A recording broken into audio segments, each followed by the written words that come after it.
আফ্রিকার দক্ষিণ পূর্ব উপকূলে ভারত মহাসাগরের মাঝখানে অবস্থিত প্রকৃতির এক জাদুঘর মাদাগাস্কার। দ্বীপটিতে এমন প্রাণীদের রাজত্ব দেখা যায় যেগুলো পৃথিবীর আর কোথাও নেই। এর মধ্যে সবচেয়ে বিখ্যাত হলো লেমুর, এক রহস্যময় প্রাইমেট প্রজাতি যাদের জীবনধারা এতটাই অনন্য যে বিজ্ঞানীরাও অবাক হয়ে যান। লেমুরদের চোখ দুটো বড়, গোল আর ঝকঝকে, যেন তারা রাতের অন্ধকারেও সবকিছু দেখতে পায়। তারা মূলত নিশাচর প্রাণী, রাতে গাছে গাছে লাফিয়ে খাবার খোঁজে।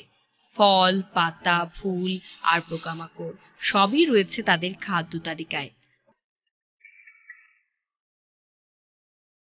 আশ্চর্যের বিষয় হলো লেমুরদের সামাজিক জীবনে নারীরা নেতৃত্ব দেয়।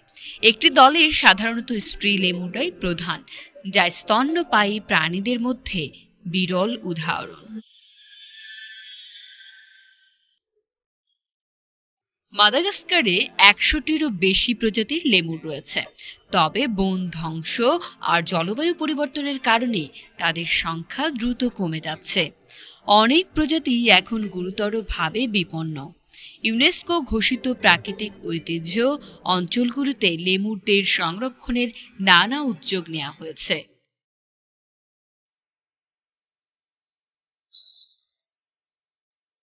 বিজ্ঞানীদের মতে প্রায় ৬ কোটি বছর আগে লেমুররা আফ্রিকা থেকে ভেসে এসে মাদাগাস্কারে স্থায়ী হয়। এরপর দ্বীপের বিচ্ছিন্নতার কারণে তারা পৃথিবীর বাকি প্রাইমেটদের থেকে আলাদা পথে বিবর্তিত হয়। তাই আজও লেমুররা পৃথিবীর জীববৈচিত্র্যের এক অনন্য নিদর্শন।